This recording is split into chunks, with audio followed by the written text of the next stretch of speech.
Hello friends, welcome to my channel bake and more. आज आमी बानाबो tasty delicious restaurant style deewani handi. रेस्टुरेंटे जे मिक्सड भेजिटेबल डिशेसगुलो अर्डार करा हय तार मध्य दीवानी हांडी अन्यतम। शीतकाले अनेक रकमेर सब्जी पाওয়া যায়, ता दिए अनायासे आपनारा सुस्वादु এই ডিশটি ট্রাই করতে পারেন। আর রেসিপিটি যদি ভালো লাগে তো প্লিজ চ্যানেলটিকে সাবস্ক্রাইব করে দেবেন, পাশে থাকা বেল আইকনটিও প্লিজ প্রেস করে নেবেন, যাতে আমি যখন নতুন কোনো ভিডিও আপলোড করব তার নোটিফিকেশন আপনাদের কাছে খুব সহজেই পৌঁছে যাবে। তাহলে চলুন দেখে নিই এই সুস্বাদু দিওয়ানি হান্ডি রেসিপিটি। প্রথমে একটি কড়াই আমি হিটে বসালাম, তাতে 2 বড় চামচ সাদা তেল আর 1 বড় চামচ ঘি দিলাম। তেলটা গরম হলে একটা পেঁয়াজের কুচি দিলাম, একটু নেড়ে নিচ্ছি।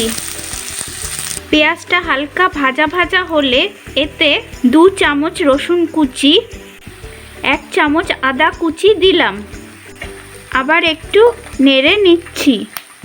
পেঁয়াজ রসুন আদাটা একটু ভাজা ভাজা হলে এরপর 3টে চেরা কাঁচা লঙ্কা দিলাম, 1 চামচ জিরে গুঁড়ো, 1 চামচ ধনে গুঁড়ো, অল্প পরিমাণ কসুরি মেথি দিলাম, একটু নেড়ে নিচ্ছি। আমি কিছু পালং শাক ভাপিয়ে নিয়ে পেস্ট করেছি, সেই পালং শাকের পেস্ট থেকে 3 বড় চামচ আমি দিয়ে দিচ্ছি। পালং শাকের পেস্টটা দেওয়ার পর খানিকক্ষণ রান্না করে নিতে হবে, না হলে পালং শাকের কাঁচা গন্ধটা থেকে যাবে। পালং শাকটা নাড়াচাড়া করার পর যখন একটু ড্রাই হয়ে আসবে তখন এতে 3 বড় চামচ দুধ দিলাম। এই সময় আগুনটা একটু লোতে রাখতে হবে, না হলে দুধটা তাড়াতাড়ি শুকিয়ে যাবে। মাঝে মধ্যে একটু নেড়ে দিচ্ছি, না হলে নিচে লেগে যেতে পারে। ফিরে আসছি কিছুক্ষণ পরে। নাড়তে নাড়তে যখন দুধটা সম্পূর্ণ টেনে আসবে তখন আবার 4 চামচ দুধ দিচ্ছি। এখানে আমি 1 ব্লক প্রসেস চিজ গ্রেট করে নিয়েছি, সেটা দিয়ে দিচ্ছি। চিজটা গলে গেলে এরপর 3 বড় চামচ আবার দুধ দিচ্ছি। এরপর এতে 5 চামচ টমেটো পিউরি মিশিয়ে নিচ্ছি। এবার কিছুক্ষণের জন্য রান্না হতে দিচ্ছি। ফিরে আসছি কিছুক্ষণ পরে। এখানে আমি কিছু সবজি নিয়েছি, যেমন ফুলকপি, মটরশুঁটি, গাজর আর বিনস, আর আছে মাশরুম। সবগুলোই 50 গ্রাম করে আছে, যা আমি হালকা ভাপিয়ে নিয়েছি। এরপর ভাপানো সবজিগুলো আমি এক এক করে দিয়ে দিচ্ছি। গাজর, ফুলকপি, বিনস, কড়াইশুঁটি।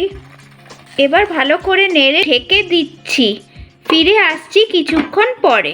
এবার ঢাকনাটা খুলছি। দেখুন সবজিগুলো সেদ্ধ হয়ে গেছে।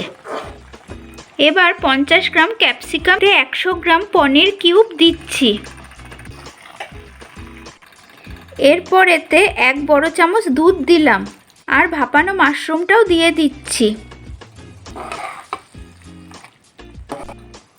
এরপর স্বাদ মতো নুন আর 2 চামচ চিনি দিচ্ছি। নুন চিনিটা আপনারা আপনাদের স্বাদ অনুযায়ী দেবেন। আবার এতে 2 বড় চামচ দুধ দিলাম। এরপর এতে 4 বড় চামচ ফ্রেশ ক্রিম দিলাম। এবার এতে 1/2 চামচ গরম মশলা গুঁড়ো দিচ্ছি। আপনাদের যদি গ্রেভিটা একটু টেনে আসে তাহলে আরেকটু দুধ মিশিয়ে দিতে পারেন। একদম শেষে এতে 1 চামচ গাওয়া ঘি দিচ্ছি। ভালো করে মিশিয়ে নিচ্ছি।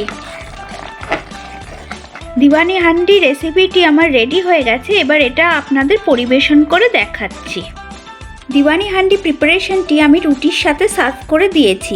আপনারা চাইলে রুমালি রুটি বা পরোটার সাথেও খেতে পারেন। প্রিপারেশনটি আমি হান্ডিতে সার্ভ করেছি, আর ওপরে কিছুটা ফ্রেশ ক্রিম, গ্রেটেড চিজ আর একটা ভাজা শুকনো লঙ্কা দিয়ে গার্নিশ করেছি।